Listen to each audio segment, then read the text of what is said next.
Hi, I'm Judy Ozment. I've I've lived in Sitka now, um, off and on for about 20 years.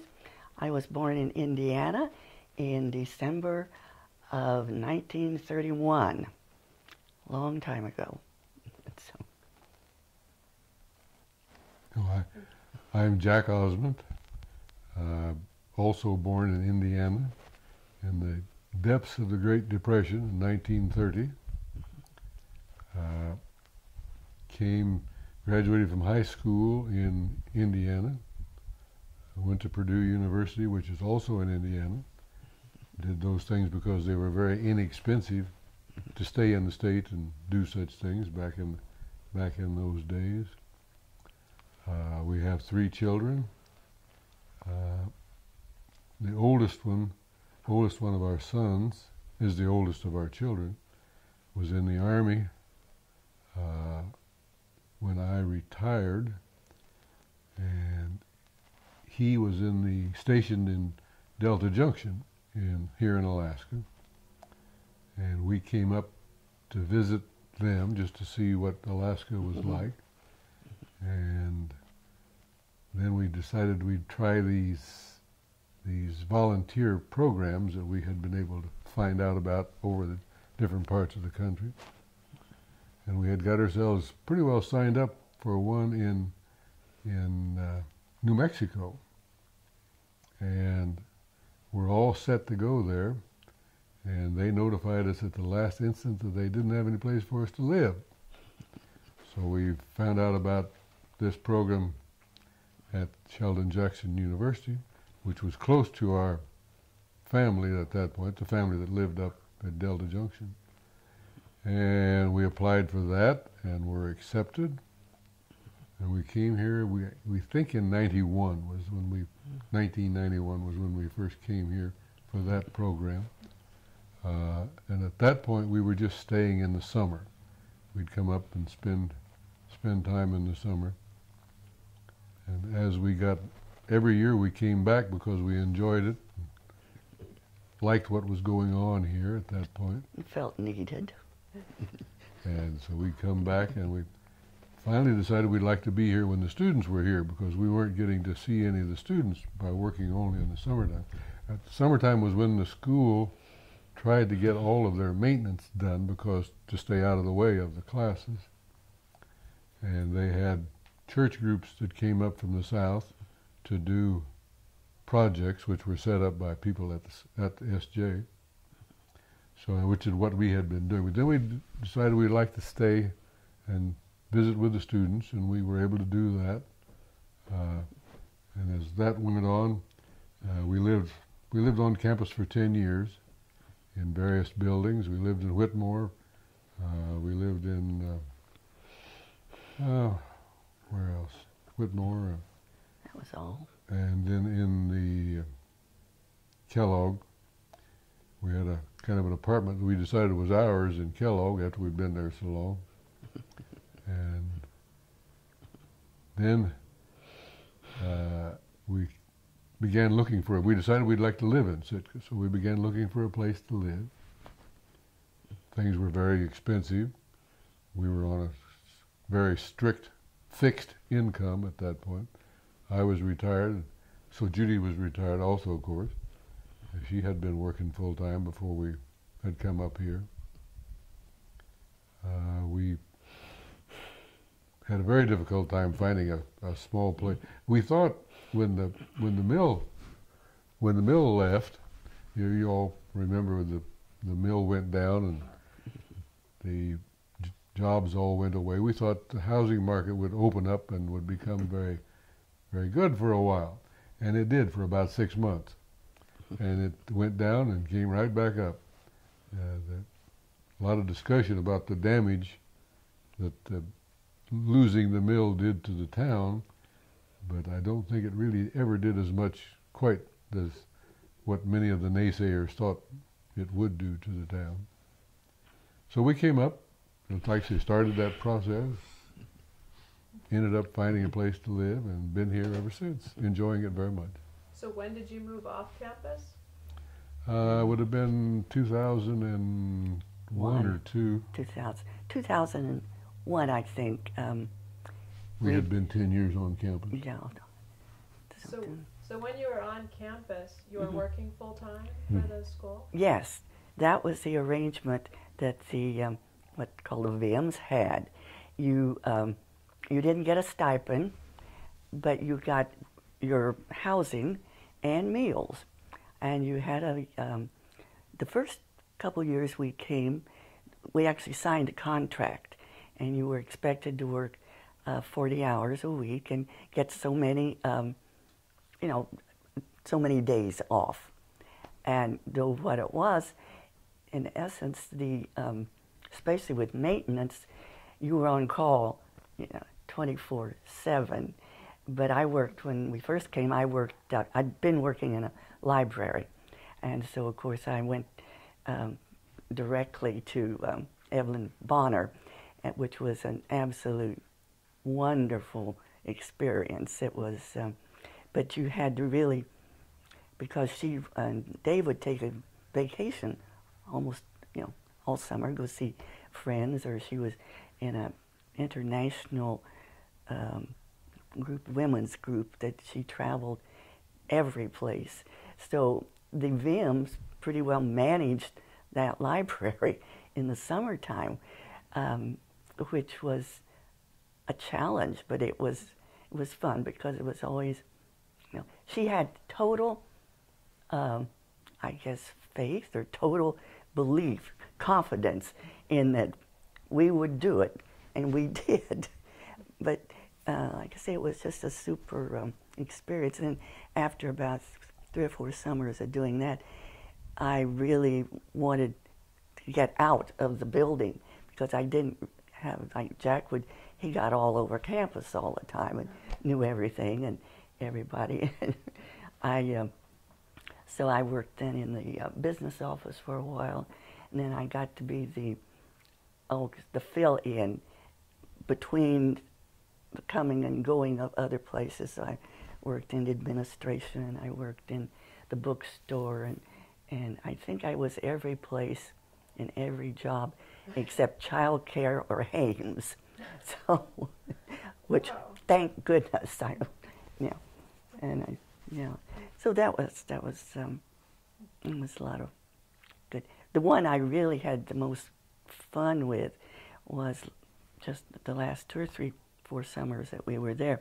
I worked with the work groups. I worked in maintenance and worked with the summer work groups, and that was a blast. It was challenging, and I certainly, like everybody else, got my exercise running. You know, I see you all running over campus and all the time. So that was new for you? Yes, that was a different job, yeah. So going back to, oh, go ahead. No, I was just waiting. If you could just summarize your career before Sheldon Jackson, like the two of you, like when you met. Oh, okay. Well, jobs that you had. And Jack was, all right. We met when I was 15 and he was 17, and he had just graduated from high school, and family moved to this little town about 1.5 miles out of town on Stadbought Farm. And as I was the first house on the gravel road that came into town. Of course, it was summertime, so I started, had to mow. My only job in the summer was mow the lawn with a push mower. We had about 1 acre of lawn, so I was out there all the time. Of course, I was trying to get a suntan too, which turns out to not been all that wise, because we didn't know about sunblock and cream. But so Jack he started stopping on his way in. We'd ride his bike into town. So then after he started college that fall, and then I had a couple more years of high school. But you know, we were friends. In those days, not everybody had an automobile, and like there was usually one or two of the boys in town that had an automobile. So you went places together, kind of in a, just load up a car and go off, and you had access to your car and stuff. So that's, then I also, when I graduated, I also had a state scholarship to Purdue. I think it was $100, and that was it. But I wasn't sure what I wanted to do, and I had a summer job in the bank, so I really decided not to go. So I worked in the bank, in the bookkeeping department, which is the absolute world's worst place for me to do, to have anything to do with money or keeping records or things. Fortunately, I just did filing, which was fine. I stood in the back room and did filing. But so then we married young, and so while Jack was still in college, or well, that's a continuing story. Oh. No, he's the oldest of three boys, sons. So it must have been I don't know, some sort of a downturn in the economy or the job market or something at that time. And I guess his folks decided they really couldn't afford at that time to send him to school. So that was another reason I didn't want to go to Purdue. Because then after he got another job and we married, he can tell you about his various work career. And like my father had originally been born on a farm in Indiana, and then his father was a carpenter, and they built houses. So he, rather than going back to farming, he developed that profession, if you will, as a carpenter, and did very well at it, and moved away from the farm, which was in close to, actually the farm where my father was born was close to where Judy lived. But anyway, we were, after I was in senior in high school, and my father decided he wanted to go back to the farm. So we found this farm that was, like she says, just about a half a mile, 3/4 of a mile up the road from where she lived. And he bought it and decided that we were going to become farmers. Well, none of us had been farmers except him at that point, and he hadn't really been much of a farmer. But we ended up, and like she said, there was a downturn in 1946, 1947. After the war, and there was a downturn, and he decided that we would get into the dairy business. So we put most all the money we had after we bought the farm into cattle, to buying a herd of dairy cattle and a herd of hogs. So we raised hogs, milked cows, and farm. We had just 140 acres, which sounds like a lot here, but in that part of the world, it's kind of enough to turn the tractor around in. So that was about all that was. But the thing is, with those two types of farming, dairy and hogs, you have no time off. I mean, every day you get up and you milk the cows. You got to be sure and get the hogs fed and take care of everything. Anyway, it was a full-time job. I was the oldest of three brothers. My middle brother was well, we're not close at all. One's 10 years younger than I am, one's 16 years younger than I am. So we weren't that close. But anyway, I had applied for and been accepted to go to Purdue. Purdue was the state college for Indiana, the agricultural state college. And I really wanted to be an engineer.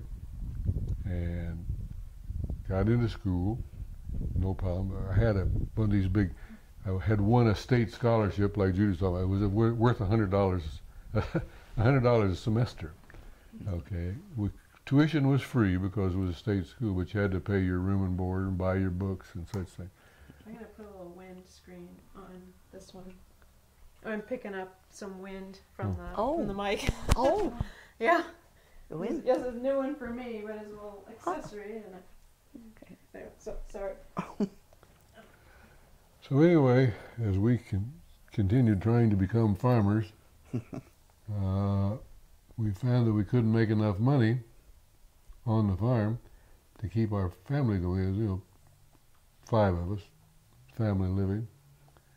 So my father went back to construction work also. So he was doing it. And as soon as summers I did the same thing. He and I would both go to town, if you will, and work on construction during the daytime, and then try to do the farming at night and weekends. And so we got up at 4 o'clock in the morning, milked the cows, had mother get breakfast, and off we'd go to work, come back and do the same thing again in the evening after working all day. So anyway, this became not a great thing to lead you to want to stay in that kind of work. But as I went to school, got to school,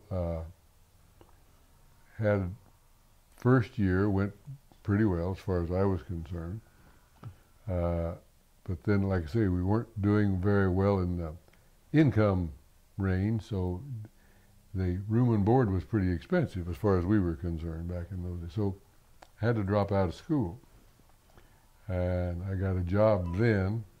I had some relatives of mine who were in the Indiana State Police, and they were able to help me get into the training academy for the state police, which I did and was able to pass. And it's like the one we have here for the Alaska State Police, same kind of thing, where you go spend 2 months, 2.5 months in training school.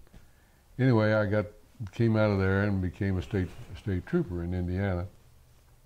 And we had married just a little bit before this. So going along with that project, I'm still living she and I moved into the little town of Greencastle, which is where DePaul University is in Indiana, which was close to the place where the farm was. And I was a trooper for 3 years, and found out I wasn't really cut out to mop up blood on a regular basis. That's about main thing. In Indiana, the main thing the state troopers did was handle traffic accidents. And we were required to take pictures of all what we called personal injury accidents. So we did a lot of blood work. And I got sick. So I finally decided we'd go back to the farm again. So there was another house close to where parents lived on the farm, which we were able to rent, she and I. Great place. It had a wood-burning stove. Outhouse. An outhouse, what you call a pitcher pump that you pump the water out of the well with by hand. $25 a month rent, I think is what it was. Something like that. And that's where we brought. And by that time, we had our first son was born. That's where he got to start living. Anyway, and it was right. The railroad tracks divided these two houses. My parents' house was on one side of the railroad tracks. Ours was on the other. It had taken me a while to get used to sleeping when the train comes through. That's an interesting thing that you don't always get. I don't know. But anyway, we got through that. You know, if you've ever been out to Indiana or any of those old towns out in the Midwest, there's always at least one train track right through the center of town, because they built up around the train tracks. So that's. So we, like I said, we went back to farming again for a while. Used up most all of our combined funds buying more dairy cattle.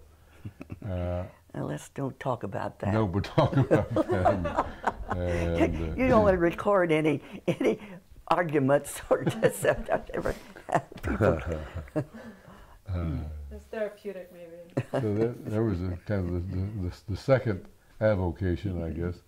And then it was very, very luckily, the IBM Corporation built a nice new plant factory close to the little town where we lived, and I was able to get a position with them.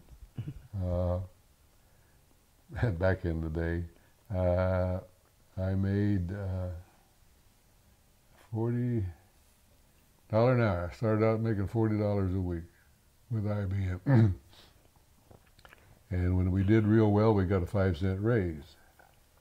And we had thought if I ever got to where I could make $100 a week, we'd be on easy street. Okay. And it didn't work out that way quite. We got to the $100, but it didn't get to easy street that way.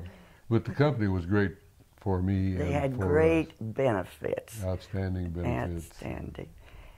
And it really saved a lot of young people our age, even the farmers. A lot to the day, a lot of my classmates, they still have a family farm, still farm, because they were able to go to work for IBM for a period of time, and some moved away with the company when they got transferred. So it was a boon to both the town and the whole community. Yes. So were you able to continue your education at any point? Or? Yes. Yes, that was a good point. Did that. IBM would pay a lot of the tuition. Employees, and I was we were close enough where we lived, we were close enough that I could attend the extensions of either Purdue or Indiana. They were both in Indianapolis, which was just 40 miles, 35, 40 miles away. So what I did, like she says, IBM was very interested in their employees developing themselves. So they would pay most all of your fees at school, but you had to go on your own. I mean, you had to still work your job and go to school, okay? Mm-hmm. So I went to night school. It took me 6 years to finish those 3.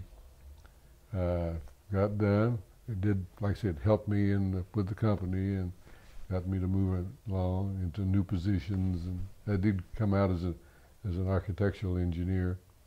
And but the other thing that was kind of a problem, IBM had a policy that if you got promoted, you almost always had to relocate to a different facility. So it kind of got us used to moving, if that's something you want to get used to.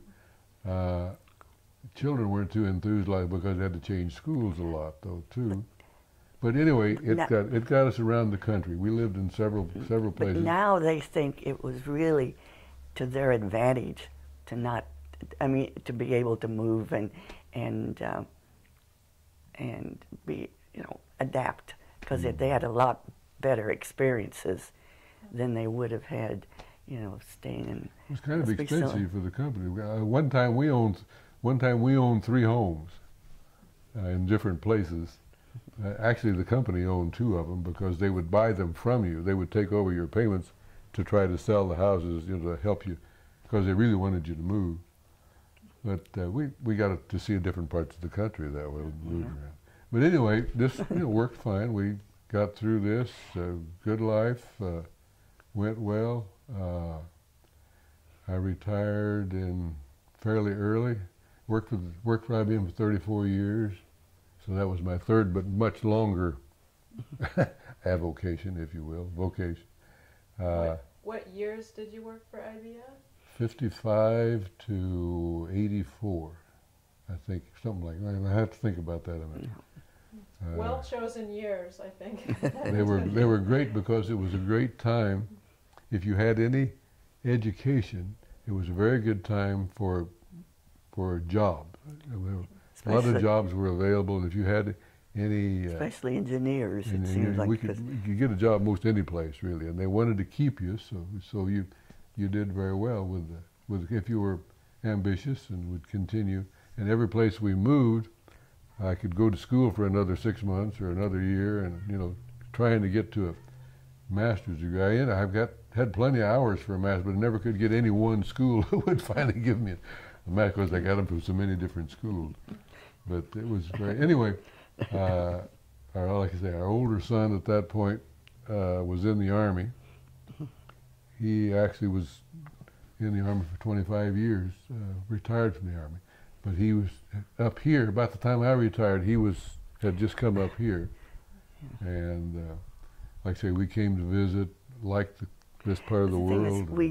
When we visited up north, you know, we did, when we were there, and they would take us around, or we'd rent a car. We did all the major roads. We did Anchorage, we did Fairbanks, we flew to Kotzebue and Nome, and we'd seen all that area.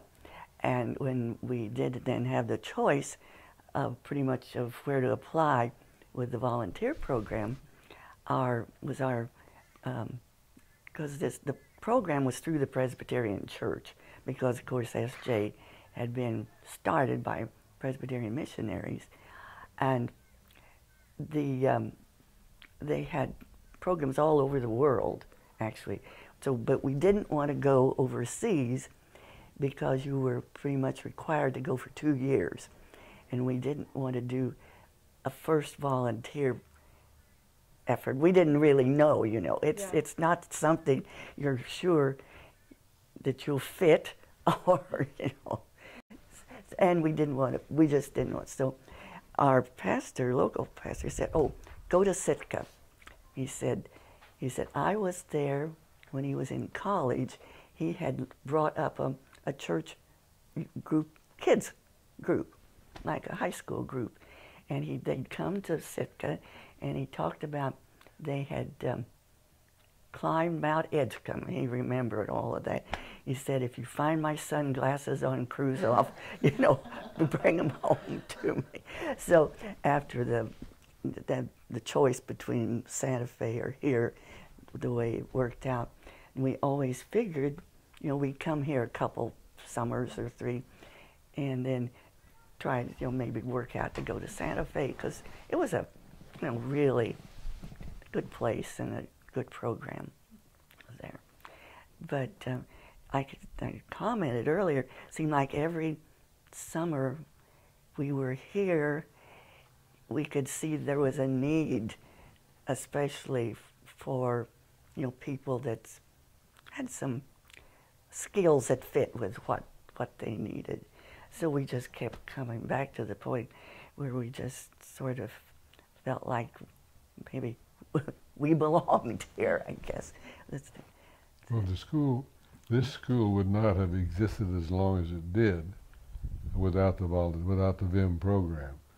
A couple of times, in summers when we had as many as 35 VIMs working here, you know, working full time. That's a lot of bucks that they weren't having to pay. In the summer? Yes, and getting things done. You know, that's how what little maintenance that was done on these buildings was done at those times. And that did not count the work groups that would come up for like 1 and 2 week periods.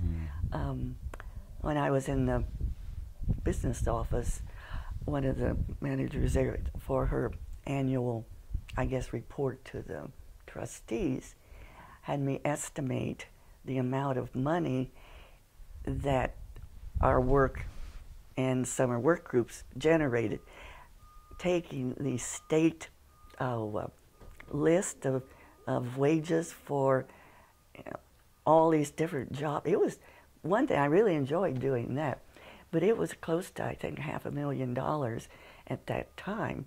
Per year? Of hours in various donated jobs. Volunteer work. And I think this, in a way,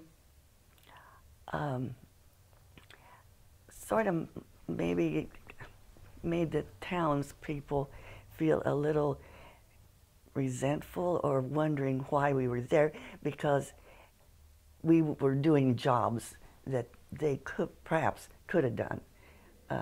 Except they couldn't have got paid. Except the school couldn't afford them. The school couldn't have paid them. And then at one point towards the school before they finally just decided they couldn't exist any longer, there was one president who actually decided that the school could make more money off of using the housing for other purposes. And they, that was about the same time that the Presbyterian General Assembly, or the church head office in Louisville or New York, decided that they would put their emphasis away from adult volunteers, but put it on the college, more like the Peace Corps or AmeriCorps or the Jesuits, that they would go after this interim group of young college students. So they pretty well stopped putting any emphasis or any training.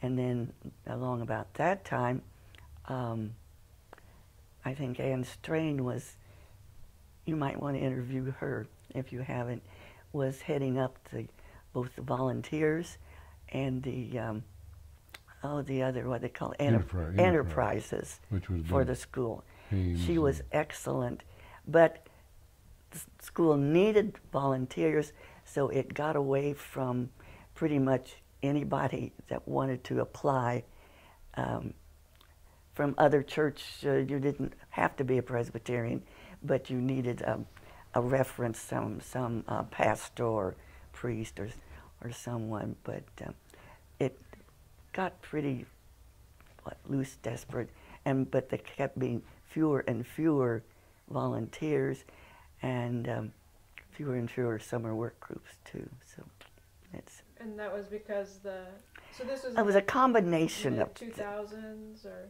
It would have been late 90s. Late 90s. Late Yeah, late 90s, yeah. Were they? Changes in administration. I don't know. We tried to count up once how many presidents they had while we were here, and it was 6. It's a big number, okay. And everyone that came in, every new president that came in my recollection, was a church-trained person. Most of them had been ministers or in church administration, something like that. And it was pretty apparent fairly early that financial planning was not one of the big things they had been trained with. Okay. And they had they did have 2 or 3 good business managers here during that period. Like Jay Sweeney. He was headed up the business office when I was working there. Oh, Jay Sweeney, Yeah. the city finance director? Yeah. He's been around the horn. Is that why he came to Sitka? I don't know. I'm not sure. I thought maybe he'd been here. But yeah, and I don't know. Really? I'm not sure why, but he really got his hands on things, and He did a good job. He did a good job. But it was, But it wasn't any consistency. He didn't stay that long. He stayed a while, but he didn't. Some things change as you go along. We had a real good lady that was business manager for a while. Her husband was a pilot, was Coast Guard, and so she was only here 3 years, I think. She did an outstanding they job. got transferred. And then she got transferred back to Pensacola, so we lost that one. But those maybe shouldn't. But anyway, in my estimation, the church-trained administrators are not that well trained in finance, and they were not well trained really in personnel administration either. They had a lot of problems here. I came from a big company at that point that was very strong personnel management, and the way they handled their finances and the way they handled their pay programs and all. And this, it just didn't exist. This didn't exist here. I mean, people could get new jobs or get different salaries, and they didn't make any effort. It didn't seem like they made any effort to really have a structure, in that. So was that frustrating as you? Oh, very. Oh, very. And the other thing was frustrating with me. Like I said, I was an engineer and had worked in construction, even for IBM. What my business was with them was building new facilities and setting them up for growth, or rearranging old facilities as products changed. And we, I had never had to worry about having enough funds to do what we were supposed to do. We'd put together a budget and an estimate, and the company would allocate the funds, and we'd do it. Here, you could only do what you had the money to do. Sometimes we'd run into, after a while, places like, even like Spenard's would finally say, hey, you can't charge anymore, you have to pay a few things before you can get any more. So there you'd be, you might have a project half done, and you couldn't buy the rest of the lumber you needed or the shingles to put on the roof. A lot of times, especially the men, because I was always men, worked in maintenance, they would just go pay for it out themselves because you were in the middle of a job. Had to get it done. And had to get it done. Or some of the old, I don't know what must have been the heating boiler or something heating, they couldn't get parts here. So you shopped all over Arizona and down because we were coming up and drove it up and put it in the vehicle, because as you all know, the freight cost sometimes is more than what the part that you're wanting. So there was a lot of that went on, and you didn't even turn in a bill because we couldn't get it paid. You knew that it was just keeping from. But this, these things, like you say, like I'm saying about not paying a lot, this created, as I'm sure both of you long term, that there were people in town, some of the business people didn't like that at all, okay? Some would let it go, like Mr. Hames, they just keep chugging it in here, but most of the businesses couldn't do that. And after a while, it became a hassle both with them and with the school to, which ones would they pay, which ones did we need the worst, kind of a thing. It's kind of like a young family that's on a budget sitting down there. Do we pay the grocery this week, or do we pay for the light bill, So we would do that on a regular basis to try to keep things going. So was that the case even? So what year did you first come up? 91. 91. Well, I have a difference. I think we came in the spring. I think we were accepted in 91, but then since we were coming till spring, it was 92. But it was, So you were retired in 84, and so you'd been retired for several years. And Jack had, and I had a wonderful job where my benefit was I could pretty much set my schedule and take off and go take a trip someplace on days off. It was at a privately funded rare book and special collections library, and I was the only paid employee there. And it was a dream job, and they also had collections of antiques and artwork that people would have given. It was right in Middleburg, Virginia, which is, it's 2 miles out of D.C. It's Hunt Country, Virginia. So it's huge estates all around, and then there's the people that do the work. And with this library, it had been started by the boss, the head, curator, director, general manager of it.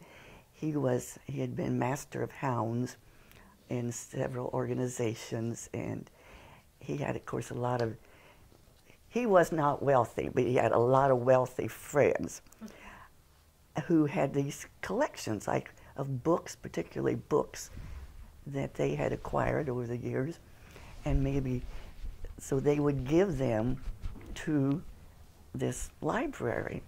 So we had books. There was a special collection of what they called, the British turf and field sports.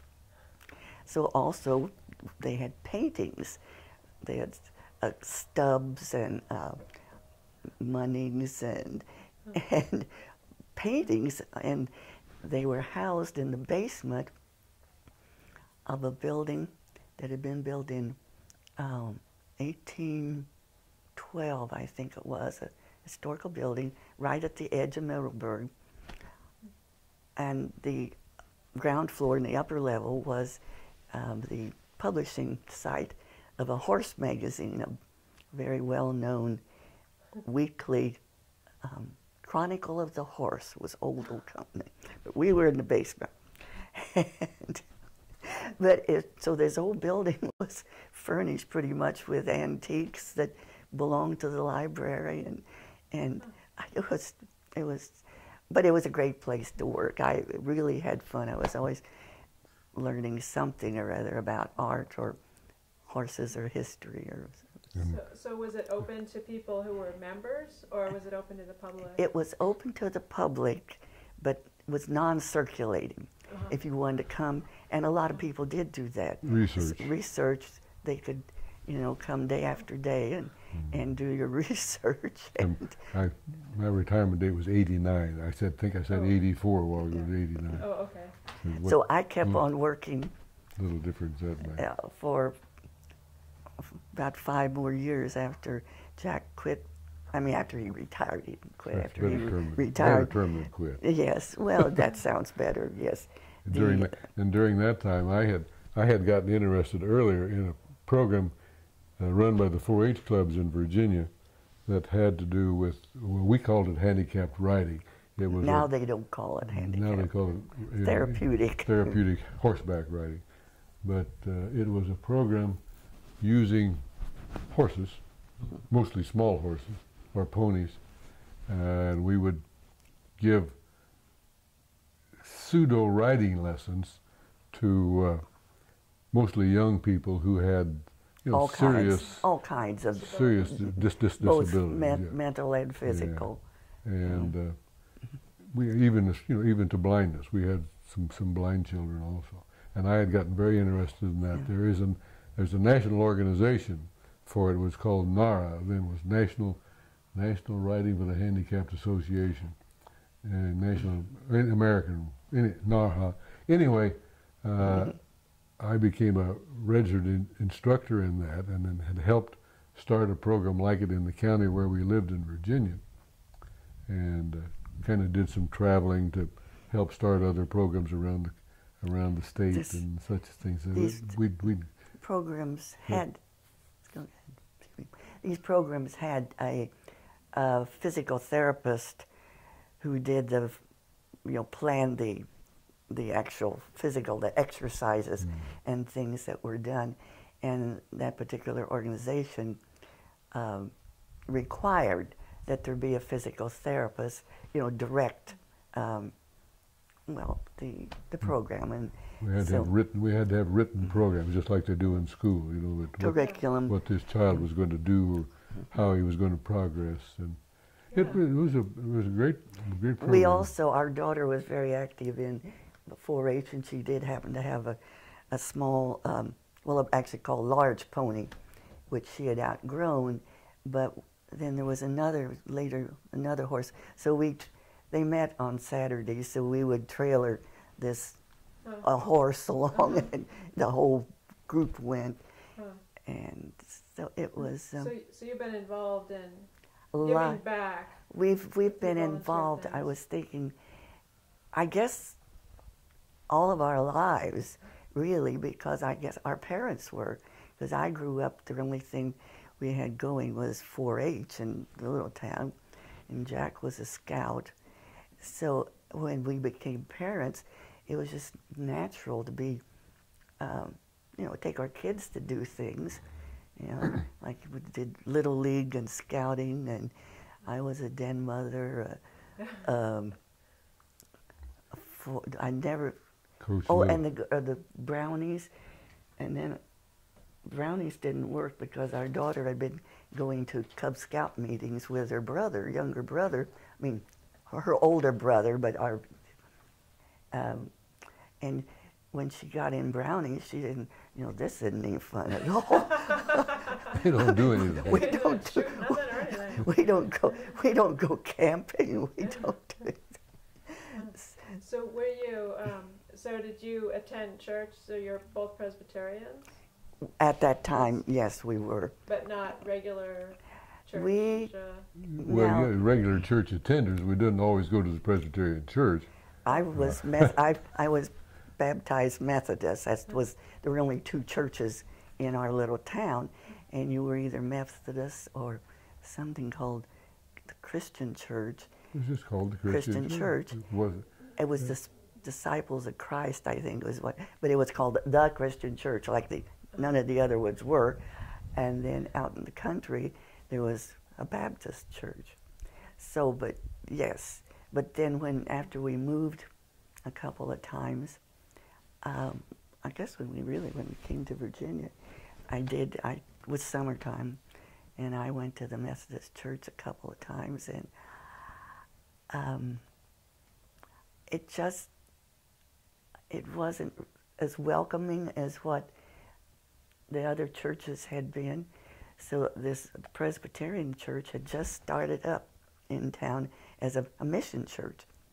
The head was She's talking about Virginia. Virginia now, now. not here. Not here, but the head of the. A mission? Yes, see, Loudoun County was rural. Loudoun County is about 40 miles out of D.C., and it's all very rural, and at that time it was. But it was growing to the west because of the buildup of the highways, and about that time Dulles Airport was being built, and which had been farmland. So I guess there was a few people in this little town of Purcellville who were driving into Leesburg every Sunday.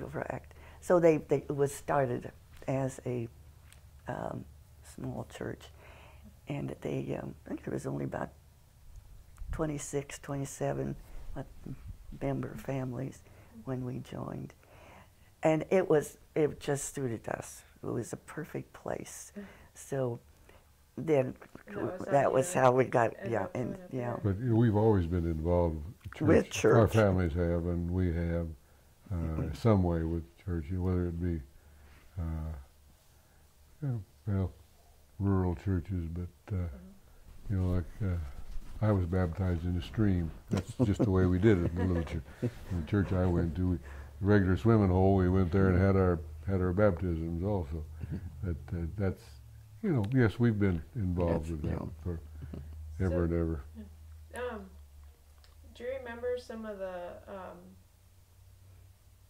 Well, first of all, how did it feel to be a VIM? Did that change over time, like the relationship with the students, the staff, and administration? I think it did, yes. When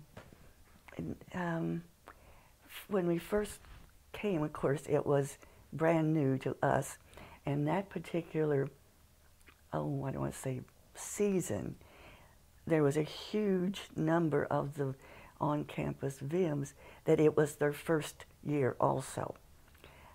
As being VIMs, or as being at Sitka, but mostly VIMs at all. So we really bonded. It was kind of us against the world, sort of.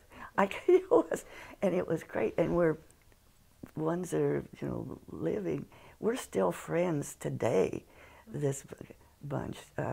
There was an older couple who were sort of the house parents, and they took, just helped us a lot, and it was the living situation to having been an adult, owning your own home for years, and then start to living in communal living like being in a college dorm. It requires adjustment, but it was good. It was a good thing to learn. I think because because you had to get along, and everybody did. It was. If you didn't come back. If you didn't come back, But it was a wonderful. That was an experience, and also we learned. I guess the year before we had come up, one of the administration people had told that group of VIMs, don't complain, just keep quiet and do what you're told to do. So it was probably in jest, but it really was. If you were, I think one summer we were here, there was a couple. You don't need to put this. You could edit this out. There was a couple who shouldn't. It was not a good fit for the man, and he was just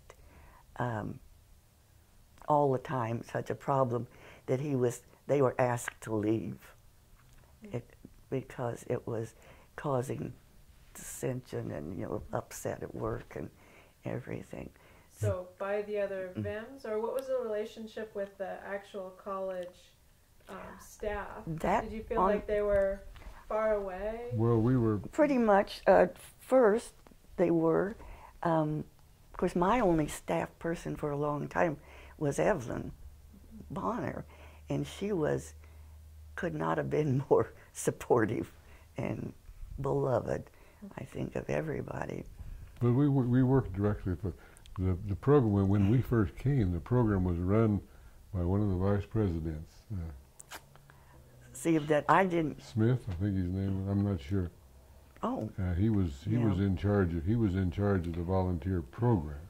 That's true. And it it had a full-time person. I mean, of course he had a whole department. He had 30, sometimes more than 30 people.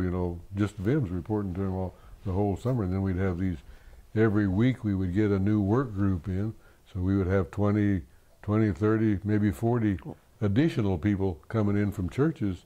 So we could, maybe 50, 60 people here, volunteers every week that we were, some of us in the VIM staff, I guess you'd say, we were trying to keep the church groups busy, and of course he was trying to come up with programs that got the things done that the school needed also.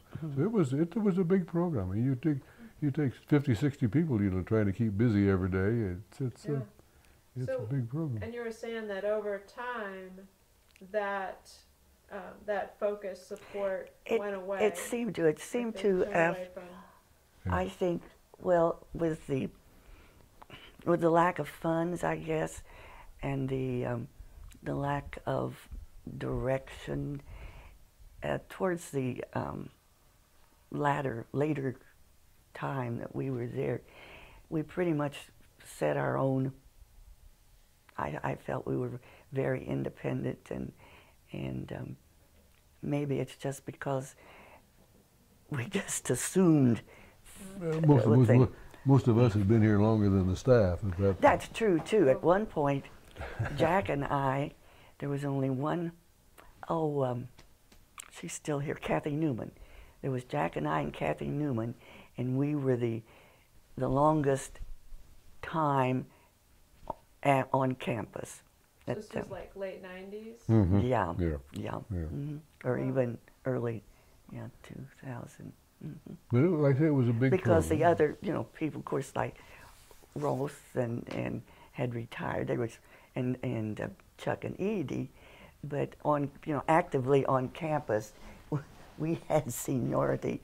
But Kathy had been there a little bit, I think, before. So when you moved off campus, was that when you stopped working full time? No, well, full time, yeah, because Jack was going back pretty regularly, and then that first Christmas, the people that were, of course, there was still some staff and on campus.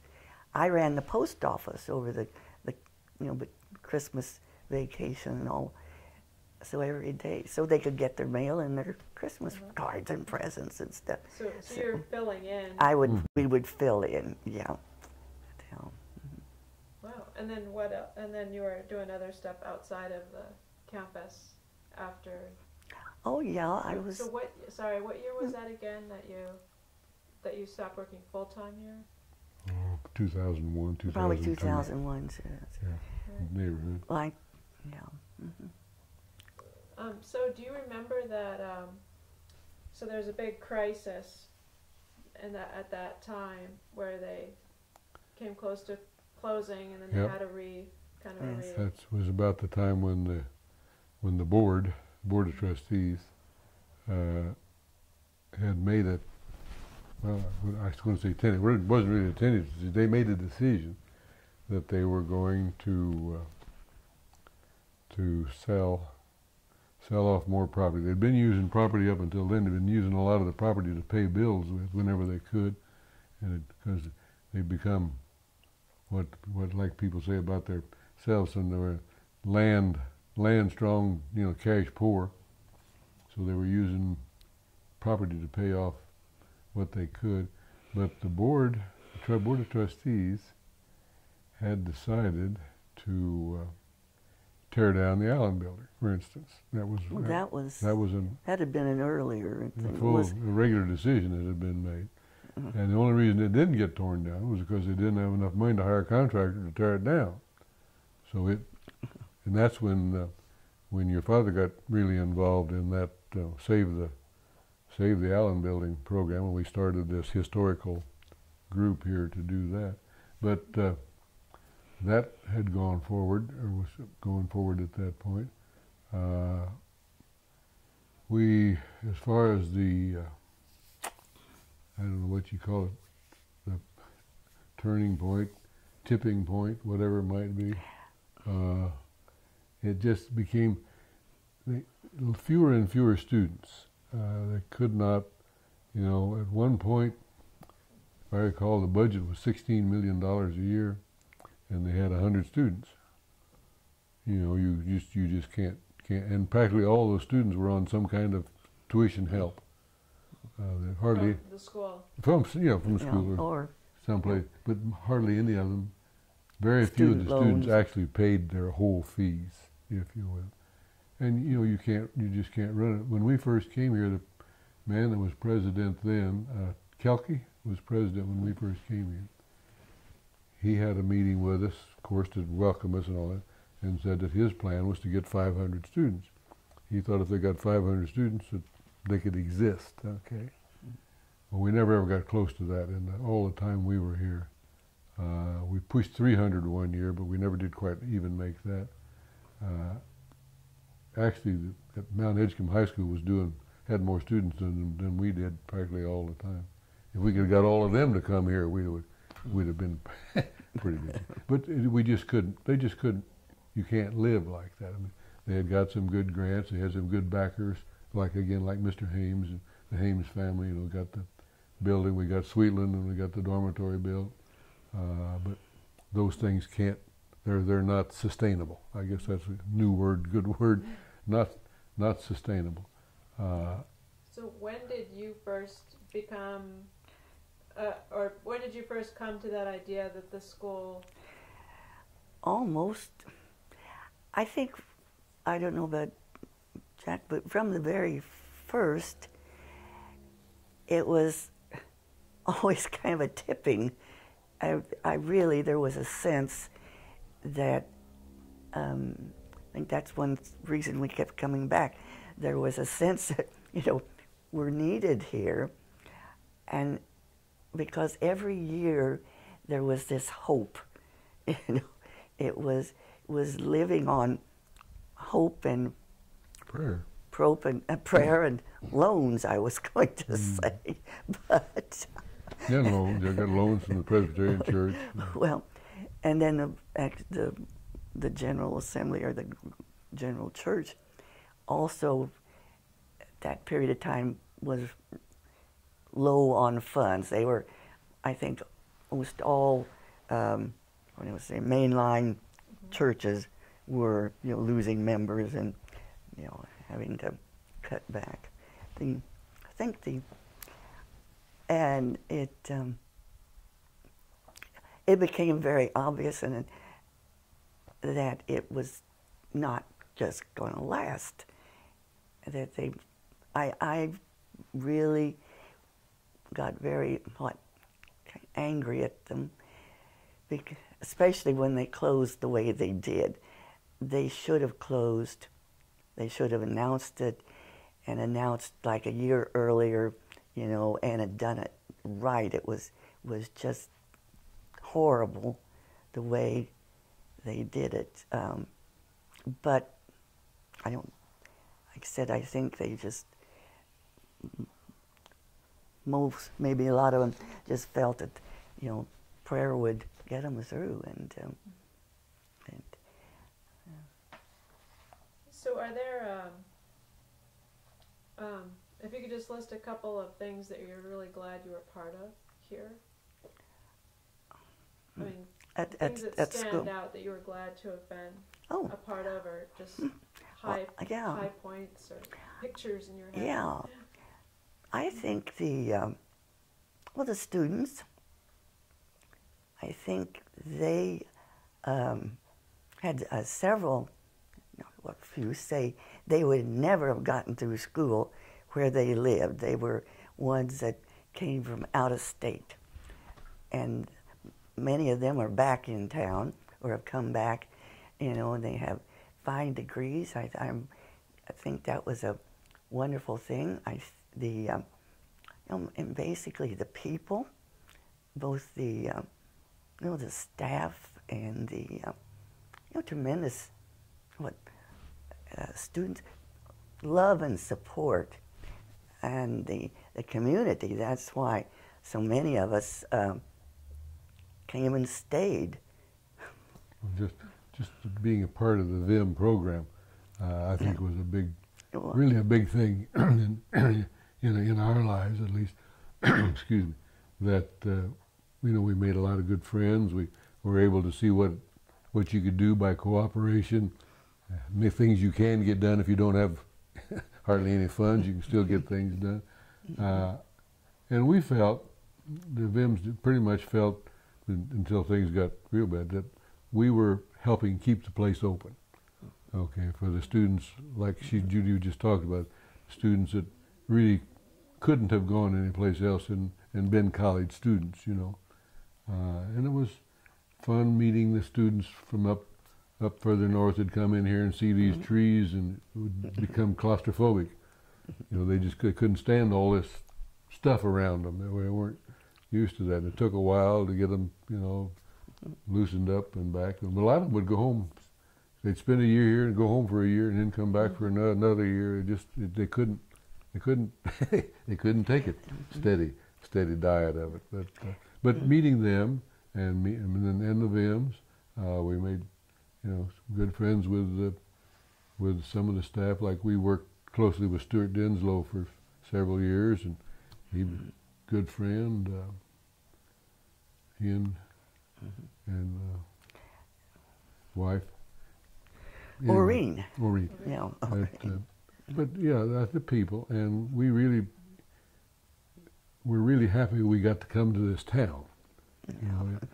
We had lived in a small town, but this one is bigger than the small one that we lived in Indiana.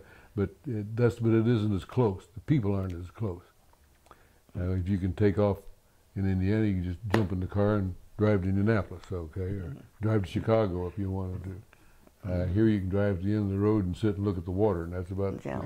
If you don't get along with the people, but it's great for that. I really enjoy.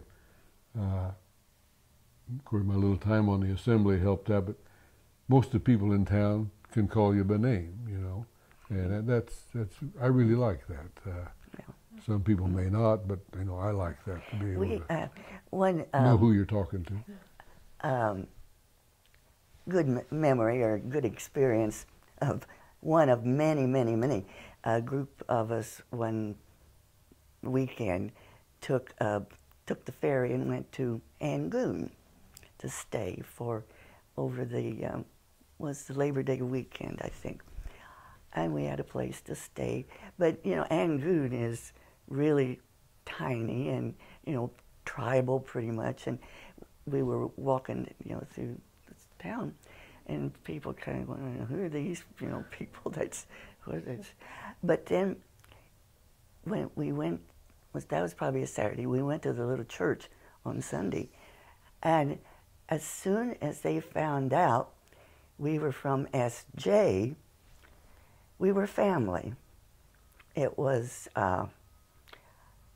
that connection, because all of them, either they had been to SJ or somebody of their family had been. So it was, it was very highly thought of and respected by the, especially the older Native students who'd been here. So, Who went to the Presbyterian church? well, I think that was the only church, I think, at that point was the only, yeah. But no, I mean, it was not just necessarily everybody there, but at that service, because it was interesting. There was a Jack and another man from our group, and the minister were the only men in church because all the men were out fishing, and it was all the women. So this was in the 90s? Mm-hmm. you Yes. know, we'd been, yeah. Wow. It was, And then what was it like? Because you two are both very involved. You were on the assembly 2 terms? Or 1.5. 1.5 terms? And you're still on the historic preservation. just recently, I've only been on, I had 3 years, and then they re-upped me. So, yeah. And I really, really like that. I've always been very fond of history and old stuff, old buildings, old things. But I like the fact now that it's really having a good role in what's going on with the city, and not just the official city, but other people. You know, James probably told other people are now with private homes and private property are coming with plans when they want to do renovation or some work done. Wow. Yeah, so I mean, it's yeah, that's a wow. So I was curious what that was like, having been a part of, and Sheldon Jackson, you know, like while it was, you know, described as, you know, it was like family, but it could also be its own community, Oh. a little bit cut off from the community. I mean, the larger community. And so I'm really curious to know what that was like, having been inside Sheldon Jackson and then working with it from, you know, from the assembly table, for example. Like, how did that change your view of the school, living off campus? And No, not much. I don't think. Although I found out how to say this now. Found out when I was on the assembly that there are still people in town who are not happy with SJ, or were not happy with SJ. It created a few problems for me on some questions that came up to the assembly, because I would be normally strong to, you know, to help if I could, with being tax exempt and such things, programs like that came up, and loans that the school tried to get and such, that I found out very quickly that everybody didn't feel that way. Which was, I thought, well, because I was biased, I'm sure, at that point, but I thought that was kind of short-sighted in many cases, that things could be done. And we have seen now that things can be done.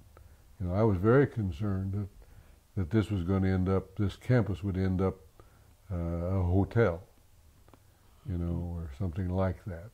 And these buildings would all be gone. And that, I don't know if I could have stayed if that had got started.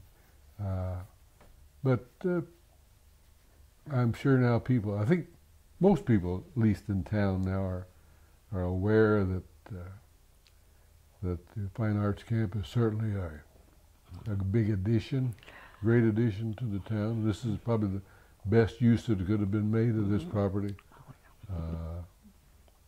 And if we can, of course, I'm very interested in Hames too, because I've used it ever since I've been here. if we can keep that up and going, and possibly get the library back in business somehow or other, as part of the state system, will be great, I think. But you know, it's going to help. This facility is going to continue to help this town grow, in my mind. Visitors come in here, these young people that come to school, to the fine arts camp, take the word back, you know.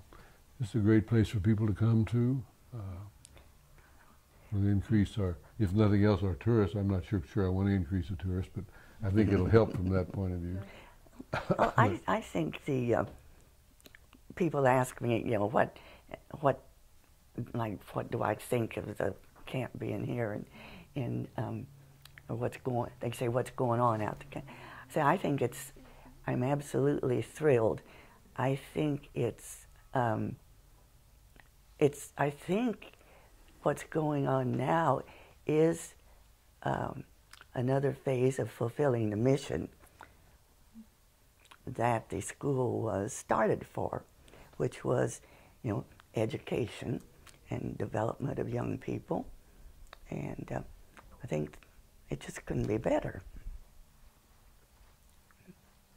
So the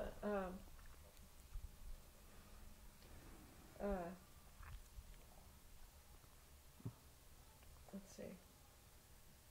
Oh, one thing, I don't know if you could go back to that, because you were on the assembly when Dr. Dobler asked for a disbursement of the line of credit, and that was voted down. Was it 5-4? It was close. It's about It was what close, I yeah. can remember, and that's what I was talking about a while ago, a little bit about some of the thoughts that Yeah. that went through at that point. You know, with the various people. I mean, we had the money. The city had the money. It would have helped. Oh, I must say that I don't think it would have stopped. I don't think it would have stopped the closing of the school.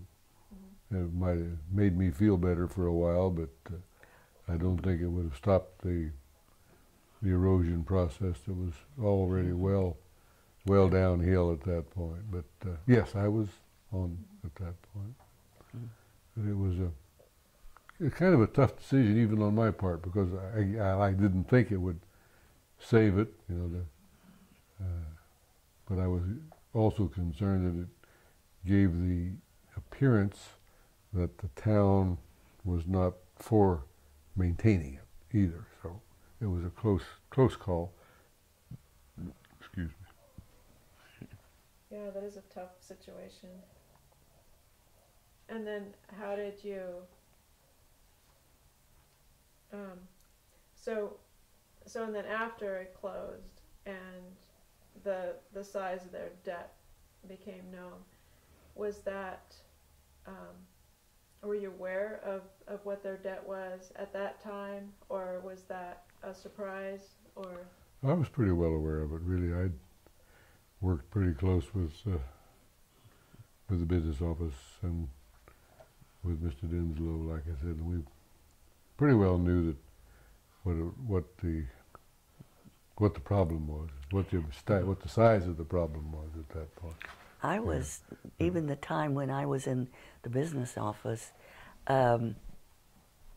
it seemed as though the trustees was a larger just board, I mean, much larger than the ones that were, only the 6 or so that when it did close, that never seemed to be aware or understand the debt that the school was in at that time. They would come and have their annual meeting and would get their reports, and you know, year after, and then whenever they were up for what is it, certification or something, when the schools have to go through every 2 years. Accreditation. Accreditation, that's right, accreditation. You know, year after time,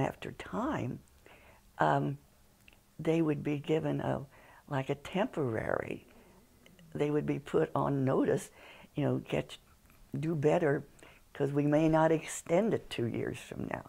So they knew that they were having financial problems for so long that, I mean, I just got really, kind of found it depressing because it was like they were living on life support for years. So this was back in the 90s? Yeah. Yeah. Mid-90s, so. Wow. But, and of course it just, I guess, accumulated.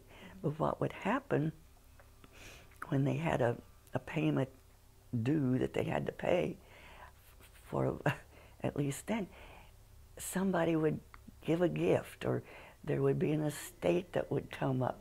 It was amazing how at the last minute, so it was, I can understand why there'd be this sense, you know, that it's won't ever really fail. But so how did you feel when it closed? When they? Well, like that was terrible. Like the way that was done was horrible. I mean, you could see it coming, but they just did it totally against any personnel policy that or you, any real concern good for people either policy. the Take care of your people. or students, people or students, or. I mean, we kind of helped. We helped one of the young girls who was, you know, close to graduation, and she was really upset how she was going to get done, and we weren't doing anything, you know, to try to help her. Cut loose the people, told them they might get their vacation money someday, might get some kind of a severance, but probably not much. It just was dreadful the way they did it. And I'm using the term the administration, they knew their condition, and they could have said at the beginning of that term, they should have said, we're going to close at the end of this term. Start making plans. And they could have made some plans, help people, you know, find jobs, find places to go, help the students find out how they were going to finish up their studies. They left a bad taste. They left a bad taste with that deal that they did there. And call people together one day and say, we're closing. You know,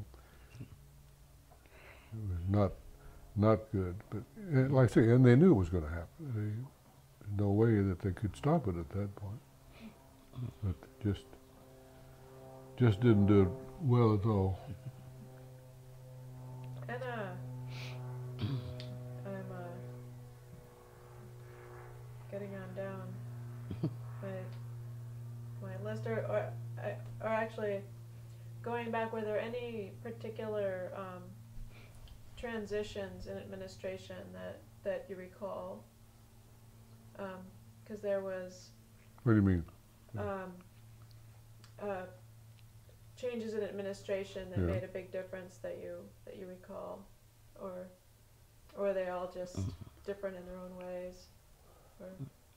Mostly some better or worse than others. I think there was a great feeling when I think it was Dr. Rushlow was coming, and I think his death happened when we were away, had gone back.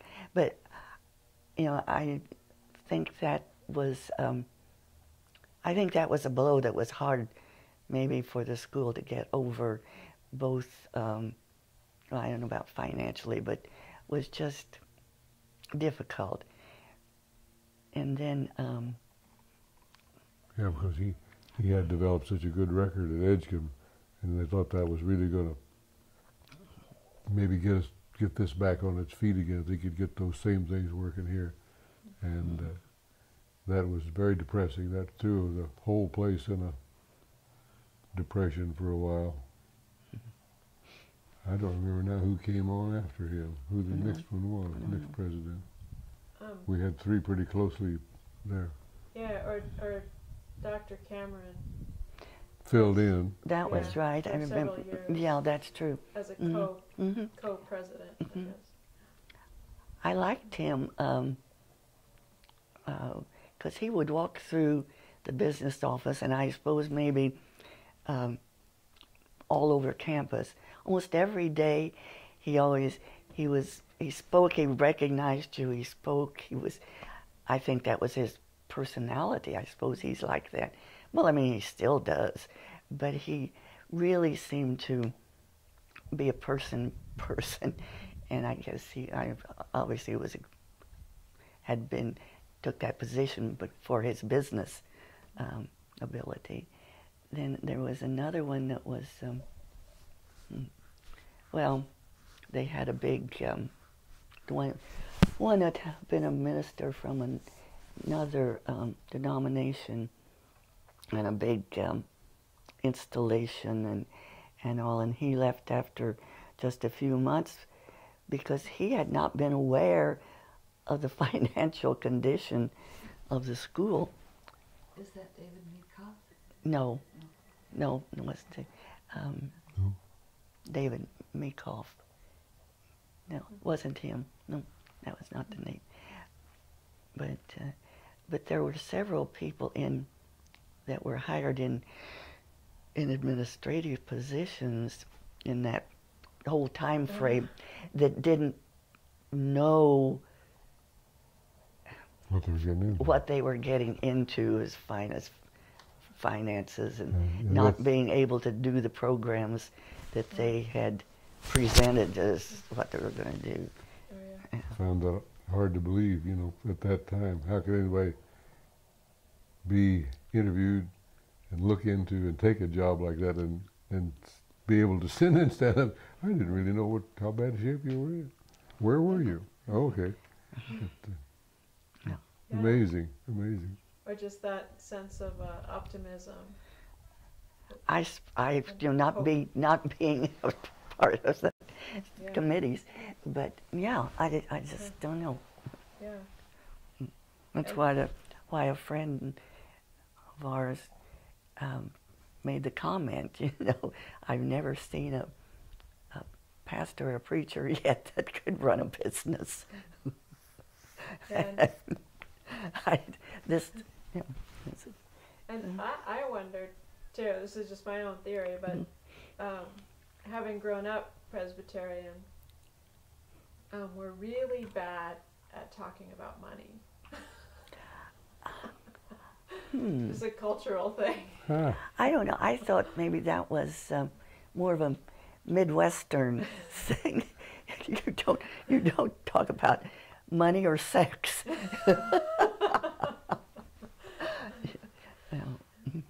And both of those can get you into trouble.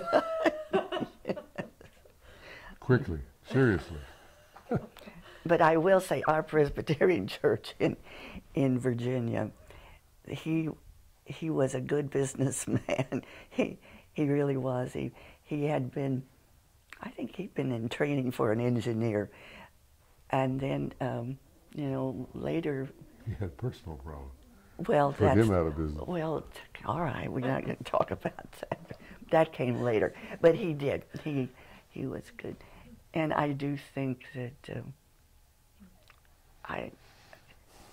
I'm of the opinion, because we're St. Peter's now, and have been for several years now, and I think both of those, David and Gordon, maybe it's by having another career where you made money and you had to run a business before they went into became priests or pastors. I don't know, but it seemed like, because they were both very good minds besides just theology. So like one of my questions is what you believe led up to the closure, but I think we've covered that. Expanded on that. There was yeah. And so several. The last question I had was just a summary of what you think Sheldon Jackson, in those years that you experienced it, what do you think it meant to Alaska history? History? Yeah. Well, I think it helped. I think it really helped develop several young people, you know, some who've gone on and, you know, you can see have broadened and helped their communities. And like we said earlier, that I think this school had the capability of doing that for some people. Like people could not have gone to, they wouldn't have gone from here to Washington State College, and they just would have been completely out of their meeting. And being able to come here and be in these close environs and leave it when they had to, you know, I think it really helped. And then we had a lot of older people that have come out of here, like oh my goodness, Dr. The old gentleman was he from Angoon? Oh, that he was a trustee that died. What is it? Up in his 90s. Is that who you're talking Yeah, about? 100 years old. Or Or something, you know. just, Dr. Sobola. yeah, Yes, so, I figured you'd know. there are others like him, but like in particular that helped the state actually in the long run, you know, and this place gave them the ability, gave them the opportunity to develop their minds, if you will, and I think and too such I think the growth, the I think establishment of the A and B, would have probably happened eventually, but I think it had happened when it did because of SJ and the support and the training that those men and women, I mean men, had gotten from the school, you know, and just the fact that my understanding now maybe incorrect or elaborate, but that like the first Native man to register to vote came out of Sitka SJ contact. To own property, was that it?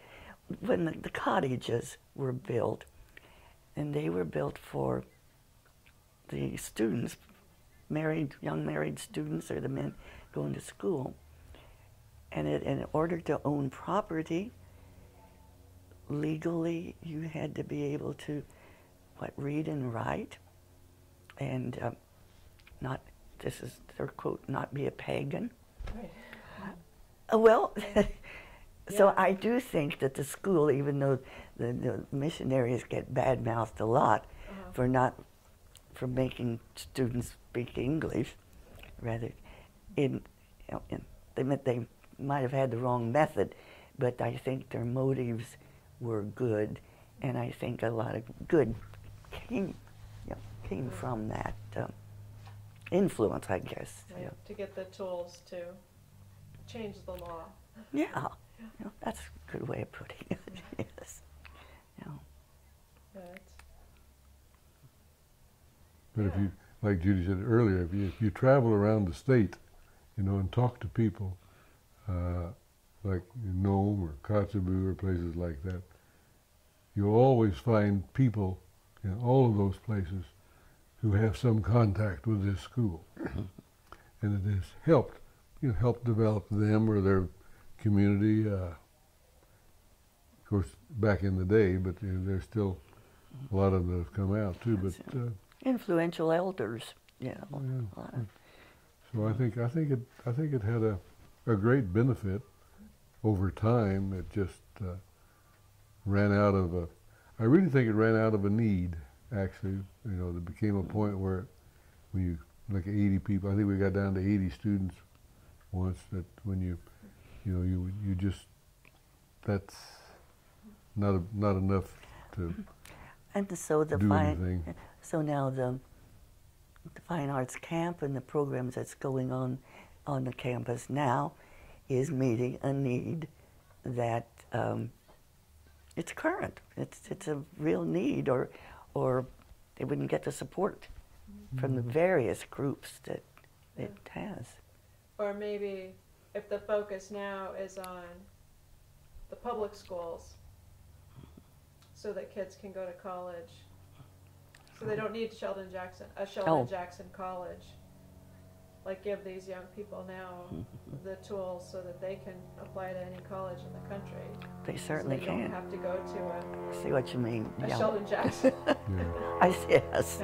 And Yes. I think UAS is doing they're developing more now also, and I think they're taking over that that need, if you will. I think they're picking up that need now. And they're shall I say, broadening their programs, but I think it's getting more people in also. So I think they're going to fill that, or they are filling that at this point. So And the town will still have the benefit of that.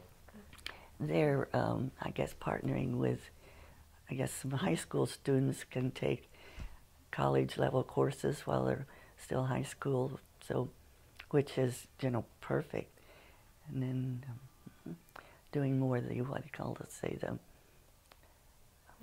I don't want to say vocational type, but more job-ready jobs, I guess, training job, jobs out there.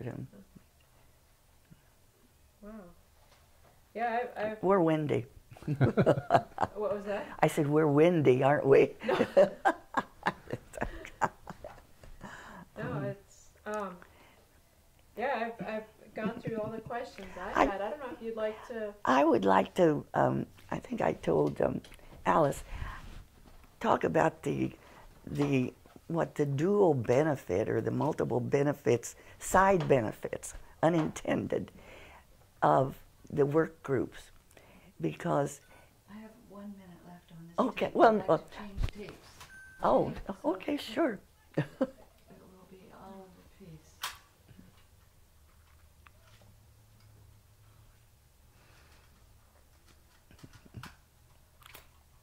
That's bad when the tape runs out. We just. Yeah, or it's not you, it's us, because I don't know if we've ever. we haven't done a short interview yet. Oh, well, good. Because time you edit out, why cut it down. Oh yeah, Sheldon Jackson's interesting place.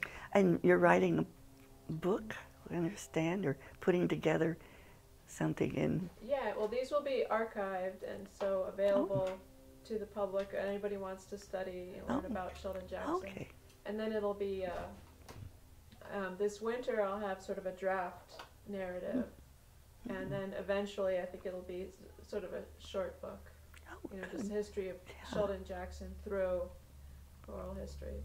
Yeah, for a while we didn't do much about Sheldon. We talked more about ourselves, I'm afraid, than we did about Sheldon Jackson. So I hope that it edits off. You can okay. edit out, pick and choose. It's all part of it. I mean, where you came from and what you found. I think. I mean, just the fact that you worked on a farm. That fits. Where you fix a building. Judy, will you repeat that you want to talk Oh, about? yeah, the unintended benefits, multiple benefits of the work group program. The groups that came from churches all over the U.S. would come for generally a 2-week period, and of course, we wanted them to come and do the jobs like the painting and the lawn work and the cleaning of the houses after faculty or family groups moved out. But those groups got a benefit from, a lot of them used it as a retreat, as a bonding period for the people, say new people in the church. There were ones that had, like some had lost spouses through divorce or death, yes. And then others were, I guess, probably in recovery. And they benefited as a group just by being away from home and being together. But they also benefited as J because they went back and they were advocates then for the program. And quite often, one or two from that church would then come as VIMs for a longer term, or they would come and most all the churches where there had been a work group here gave money. They were good supporters of the school. So it was, I think, a side effect of we got good PR when they went home, and they got some benefits, you know, depending on the goal that they wanted when they came. And some just came. I mean, that's not bad. Some came, particularly the most demanding and fun group was a group from one of the probably very, very wealthy churches in LA. And we had a cancer surgeon woman who Jack loved her because she could use a router like anyone, a saw better than anybody else. One was sang in the opera. Another one was the lighting and the sound engineer for the opera company. Another one was a nuclear physicist. And they would do anything, you know, it was great. What they loved most was demolition. Tear stuff down. That's how people got rid of some of their inhibitions. They did. And they loved going to the dump. They would argue over driving the old pickup truck and hauling stuff to the dump. And I went with them a couple of times. And they'd stand and pose, and people would have their picture taken. But they were fun. They were such a... Oh, and I know one of the other ones, one time he was a Formula something or other race car designer and test driver. Right. But this was like going to summer camp. Yeah. And we'd have always interesting people in these groups, you know, these people we could have written a book about some of them. I had one lady, for instance, that just was the epitome of a what shall I call it, a middle-class wife, I guess. Mm-hmm. She would do anything, but she always wore her dress, and she always carried her purse hooked over her elbow. No matter what she did, she always had the purse hooked over her elbow. Climbing a ladder, painting, didn't make any difference. She always had that purse hooked on her elbow, you know. Then we had one lady that came from L.A., like she always wore white. She wanted to wear white pantsuits, okay? So she wouldn't paint. No, she wouldn't paint. But it was she loved fun. to go to town and shop. That's what her. Yeah. Go to the Whitey. They would go to the Whitey and come back with stuff, you know. Loaded up. And when their time was up, they take it all back, turn it off. Most of it they turn back. But it's, you know, Give it back to the yeah, they were fun. Some of them were like a group of kindergartners. You know, you couldn't keep them. You know, I threatened to have them hold on to a rope. You know, so that stayed. But it was fun. Well, like you said, we had one group, one church from California that came. That their whole group were divorcees. Everybody in the whole group was a divorcee, and the pastor came with them, and they were trying. Part of this was to try to get them to work through their problem, if you will. You know, get out in the air, talk to people, interface a little bit. But they thought it worked. I mean, he brought the group back like that for what, 3 years in a row? I think something like that. But came back on a regular basis. I just think we've talked so much about us and ourselves, but I think this summer work group program was very did a lot, both. Been beneficial both ways. Yeah, beneficial both ways. Worked. Yeah. We get groups of teenagers that would come. Oh, they were terrible. Excuse me. No, with teenagers, youth groups, it all depended on the adults that were with them and the preparation that had gone in to... Can't just turn them loose. To why, you know, get them, get a program going before you come. Yeah. Kind of like... Because they would just, you know, they would disappear, you know. Well, of course, teenagers. Kind of like I was talking earlier about Allie Huey, when she heard her talk, and she had helped teach She was teaching. So you can take us off camera or off mic now. Helping with an ESL class. So, and she said they had. She said the classes were had 52 14-year-olds in a class, and she said she was trying to help teach. She said just the biggest problem she thought was all of the raging hormones. Raging hormones in the 52 14-year-olds in one class. She said it was amazing. Okay. Oh, Well, yeah. Class was too big, but it just that was her term, the raging hormones. Yeah. Oh, that's neat. Yeah, and actually, like right now, we're there's how many Yale students? The Bulldogs on Baranoff. They've got, I don't know, 20. It's something like that. I don't know where they're having a little. Well, you were playing pickleball with them. Yeah. Yeah. And they were working. They're helping at Hames. They're putting a new wall, an over wall to insulate. They were, girls up doing that. The bit painting out here, like I said, cleaning, whatever comes up, they seem like they'll hop right in. I know when I was over there this morning, because I'm still working here too. I work whenever they need me. I take care of the locks and keys for the site, which is something I did when I was in maintenance back 20 years ago. But anyway, I was over at Hames this morning. Two of the girls were over there talking to Brant. He had them on some kind of a special project. And they get right into it, and go.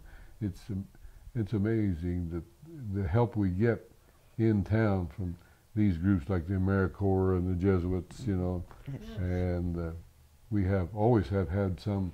Now I'm on the board at the SCS, the Conservation Society, and we always have young people that they do things that we wouldn't have thought ever get done, and boy, they'll get them done in the summertime and write up papers about it, and it's just amazing what help we get in this little town because we are accommodating and beautiful and all that brings them in here. But we have good, like Jonathan that's brought in this group from Yale, and the lady that does the AmeriCorps kids. But a lot of people don't think about how much benefit we're getting from those. I think we had a little get together at Rotary a month or so ago and brought in all of them that we could get to come, for lunch, and just talked about the things, all the different things they're involved in. But, everything from teaching school to picking up junk on the streets. It's covers the waterfront. I guess, old saying, but a lot of people don't have any idea that that's going on. Yeah. Well, and then like you were saying, there's something that the volunteers get out of it too. Oh yes. Oh, Yeah. You got to make sure that. Yeah. How long have you been on SCS for? Oh, I don't know. I was president for 5 or 6 years. Oh. Finally was able to get back out of that and back on the board again. Probably at least 10 years, maybe more than that. I haven't looked into that, but. So do you feel like that's an extension of your 4-H work? Oh yes, I do. Yeah. And scouting work. It's a big Boy Scout job that Really? SCS is. Oh yeah, conservation work, fish cleaning up, picking up the beaches. There's all kinds of good Eagle Scout projects buried in there. Okay. Trail building. You were on trail work. Worked with trail works, building trails, clearing trails. So do you feel like, like a lot of people get into conservation because they want to, like save the whales or save the trees, but it sounds like you're more, I don't know, kind of direct interface, like with the community, or. Yeah, and I think we have done, we SCS, I think particularly Tom's, our executive director, Andrew. I think Andrew has done a great job of turning us. We had become too much a naysaying group. All we did was say no about things, okay? And Andrew has, over his time period, we've asked him to, and he has done a very good job of blending us more into the community. We've become more community oriented, and helped both us and the community with that. But you know, we had become the zero cut people. That's what we were known as back 10, 15 years ago. Yeah. Don't cut anything, you know. And we've moved to try to, now we're trying to show that there is some you can do, but we're trying to show that that helps develop the community, how it does it, and works with the community, and he's really done a great job of doing that. And these young people, the ones I was talking about, the AmeriCorps, they have done some great work like that too, to develop programs. And we've got into education very strongly. They run classes at the high school, run classes at the middle school, and got kids they take out now to the fish help to clean school, the streams. that was Well, that's another whole. yeah, but I mean, that was Lexi's. She Yeah. was SCS when she started that first fish to school. So I guess the one, and this is completely, because I got involved with these people doing interviews about conservation. So in this mode. But do you feel like what if, you know, like for example, that like if they build a power line through Medviji, like do you feel like it would be important to say no at that point, to like, would there be issues where you would want to actually become naysaying, like Yeah, if something right. like, you know, like Stop. a power line through Medviji? Let's think this out a little more, you know. Or, Yeah. I mean, there's like the pros and cons. Yeah, the same thing actually going on right now on the road out. Kellyanne? No, the road that goes out to the mill, where they're redoing, they're going to add more trail, and they're putting up the power line out there. You know, we argued, both the assembly and us argued a long time about that overhead power line. You know, what it'll do, and why do we really want an overhead power line all across out there, and you know, there's things like that you need to do, some for expediency and some to keep things running. I mean, we know what it does to us when the mud washes out the power line. Certainly is not good for us. But there's things, you know, is it worth destroying something to make something work maybe better? You know, and that's a very easy question that takes a lot, can take a lot of time to work on that. I know that line is not going to help the young man out there that runs the cottage. Oh, Brian. Brian. He fought that power line for years because he knows it's going to screw up his sight line out there for his people living in these cabins. He's got that nice, beautiful view out on Silver Bay, and now they're going to have a power line in the middle of it. Yeah. One guy. So for the benefit of many, you know, people sit back and think, well, I remember when the mud took the power line out. That was a bad thing for the whole town, not just this one guy. But there's a lot of issues that you might not think are really conservation issues, but they get back to that in time, you know, as to what goes on, what's going on. Yeah. So was there something that got you involved in conservation, or was it just pretty much organic from the farm? I think the mill got me going with it, to seeing what they were doing and